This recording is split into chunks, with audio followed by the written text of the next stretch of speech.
Il était une fois une princesse qui habitait un beau château. Beige ou Béga, c'est Sainte Beige, une grande sainte, qui a fondé un monastère à Andenne, en Belgique. C'est pourquoi on l'appelle Sainte Beige ou Béga d'Andenne.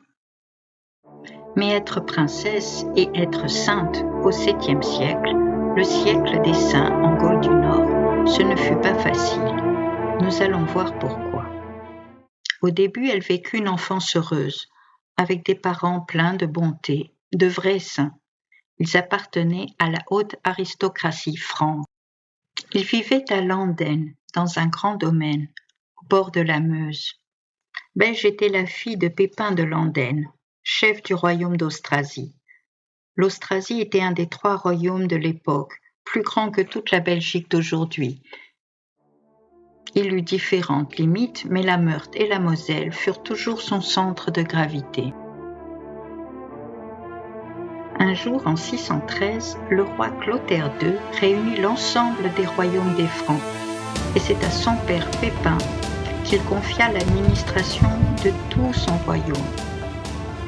Pourquoi ? Parce que le roi avait toute confiance en lui. C'était un homme intègre, sage, juste, et c'était très difficile à l'époque de trouver quelqu'un de parfaitement droit, bon et honnête pour diriger un pays. Alors on appela son père, Pépin de Landen, le conducteur des rois. Il le fut de 3 rois, Clotaire II, Dagobert Ier et son fils Sigebert. Il savait aussi les corriger. Il fonda une dynastie appelée des Pipinides à cause de son nom, Pépin. C'était l'élite du royaume des Francs qui, grâce à leur qualité, avait le pouvoir, car l'aristocratie franque, à l'époque, n'était pas héréditaire. Et Pépin de Landen laissa un tel souvenir de sainteté qu'il fut considéré comme un saint, bien qu'il n'ait été ni moine, ni prêtre, ni évêque, ni ermite. De plus, surtout, il a été l'ancêtre d'une famille de saints, par sa fille aînée, Beige d'Andenne, dont nous allons parler, par sa 2e fille, Gertrude, qui fut la sainte abbesse du monastère de Nivelles. Enfin, Beige avait une mère dévouée à Dieu, Ite ou Ideberg. À la mort de son mari en 640, c'est elle qui fonda le monastère de Nivelles. Elle sera sainte, elle aussi, sainte Ite ou Ida. Par là, nous voyons que lorsque les parents aiment profondément Dieu et vivent de manière sainte, ils aident leurs enfants à devenir saints eux aussi. Mais comment la princesse Beige est-elle devenue à la fois sainte et l'ancêtre de l'empereur Charlemagne ?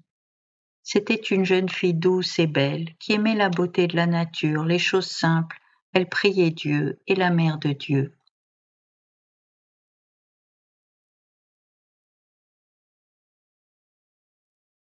Elle fut demandée en mariage par Ancégise, fils d'un puissant qui deviendra évêque à la fin de sa vie, saint Arnoul de Metz. Voilà 2 familles saintes et amies, celle d'Arnoul de Metz et celle de Pépin Ier de Landen, qui marient ensemble leurs enfants respectifs lors d'un magnifique mariage. Beige et Ancégise se marièrent et eurent des enfants. Est-ce la fin de l'histoire ? Non, car ils eurent aussi beaucoup de malheurs à surmonter, avec l'aide de Dieu. Beige et Ancégise vivaient heureux au château de Chèvremont, aimaient et priaient Dieu tous les 2. Dieu leur donna un fils, Pépin, mais ils ne vivaient pas de façon égoïste, ils apportaient aide et soutien aux pauvres et aux malades.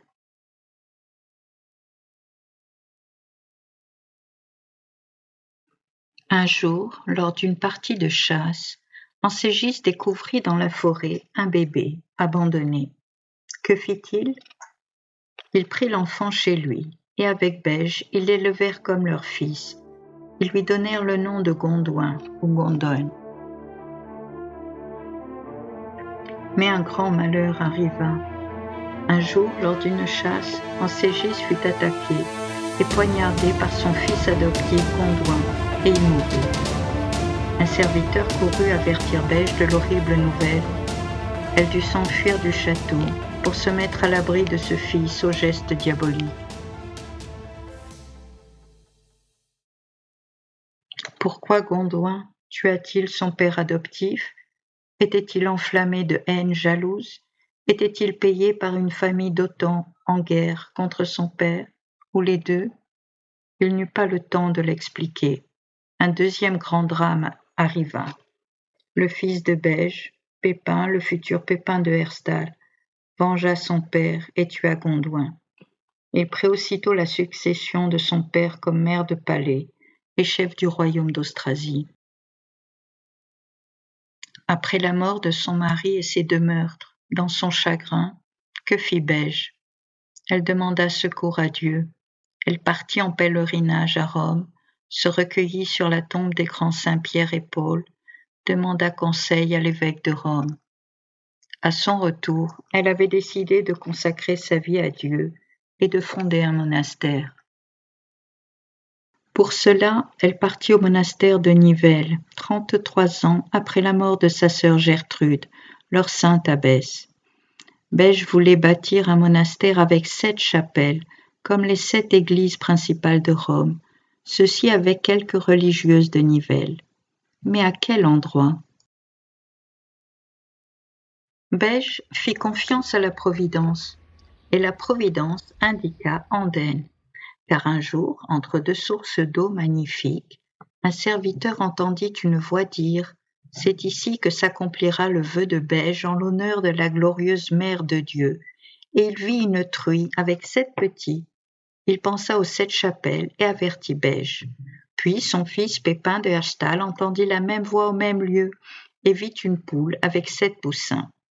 C'est donc là, entre la fontaine des Poussins et celle de Sainte-Beige, qui existe encore aujourd'hui, que Beige fit bâtir le monastère et 7 chapelles en mémoire des 7 églises principales de Rome. Elle s'y retira et fut le modèle et le soutien de la communauté naissante. Enfin, 2 ans après la fondation du monastère d'Andenne, en 693, Sainte Beige pénétra dans la joie éternelle de son Seigneur. Ainsi fut la vie de Sainte Beige, une noble franque au destin extraordinaire. Par son fils Pépin d'Herstal et son petit-fils Charles Martel, le sauveur de la chrétienté à la bataille de Poitiers contre les Sarrasins en 732, elle donna naissance à la dynastie carolingienne, celle du roi Carolus Magnus, Charles le Grand, empereur, dit Charlemagne en français. Mais qui se souvient de ces grands rois puissants, morts il y a plus de 1000 ans? Par contre, Beige, la noble et douce sainte d'Andenne, est toujours vénérée, car elle est toujours vivante. Au XVIIIe siècle, les 7 petites chapelles furent remplacées par la grande église actuelle, la collégiale d'Andenne. La source coule toujours près de la grande église, construite pour la vénérer et la prier, comme coule toujours l'amour du Christ qui l'anima. Comme tous les saints, elle intercède pour nous auprès de Dieu. Sainte Beige d'Andenne, priez Dieu pour nous.